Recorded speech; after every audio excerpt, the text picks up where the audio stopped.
What role does assessment for, as, and of learning play in developing a culture of learning within a classroom? So when I think about this question, I really want to break it down into parts because I'm finding myself immediately connecting with this culture of learning. I love that. But of course, assessment for as and of, all assessment is absolutely integral to teaching. It should be a teacher's bread and butter. It should be so second nature to any teacher. A teacher should be on high alert, constantly assessing, because ultimately, classroom assessment promotes learning. It's the feedback for a teacher. It's how a teacher sees the learning happening in the classroom. A teacher should always be using these different tools and techniques to collect information about their students.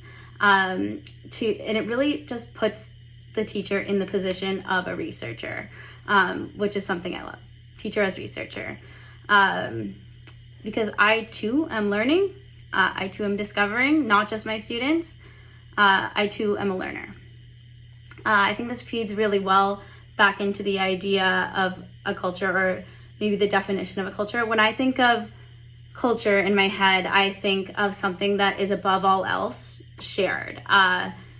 It's something that's social. It's something that each individual within a culture contributes towards, and something that we build together. So if I'm learning alongside my students, I'm learning with my students, about my students, sometimes even from my students. I'm no longer in this top-down, bureaucratic, I am the be-all, end-all source of knowledge, the great God, and you are the empty receptacle, blank slate learner just ready there to receive all the information and knowledge I am going to give onto you. Not doing that style at all.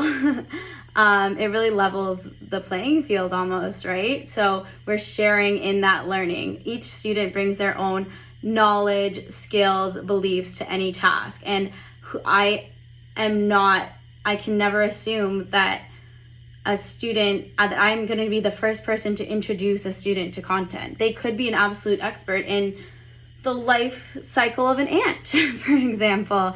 But it's up to me to discover that about them. So it's up to me to discover where they are at so that I can get them to the point of readiness to learn. As my students are learning, and I'm learning about them so that I can thus adapt as we move through. I'm of course focusing a lot on assessment for learning so far. But that's because ultimately I believe that's where the bulk of a teacher's energy, priorities, time should be focused towards. It enables teachers to determine the next steps in student learning. So again, that adaptability, it provides the opportunities to identify student needs, to possibly the opportunity to introduce some differentiation.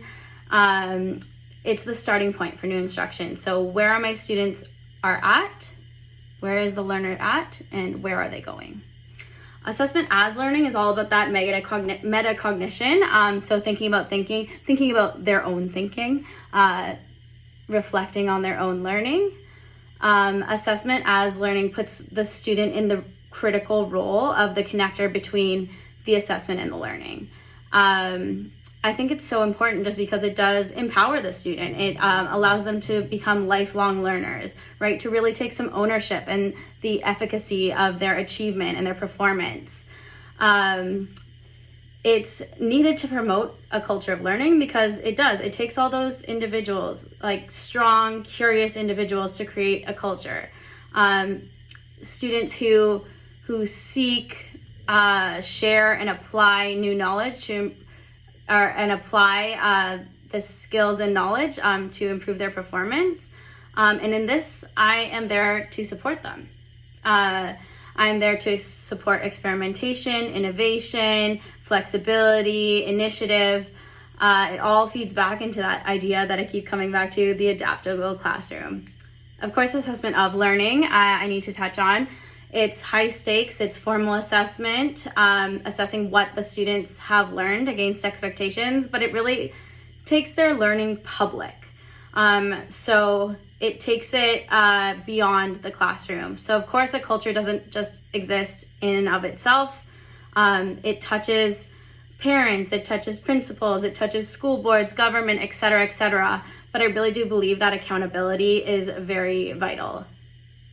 So when we can set goals together and we can actually achieve those goals, I believe that is the most important part of developing a learning culture. The feedback adaptability loop I keep coming back to again and again. But teaching and learning should be student-centered. An effective teacher talks about how pupils learn, not about how teachers teach. So in my classroom, with the culture of learning, I want it to be a dialogue. I want it to be something we can share, not a monologue.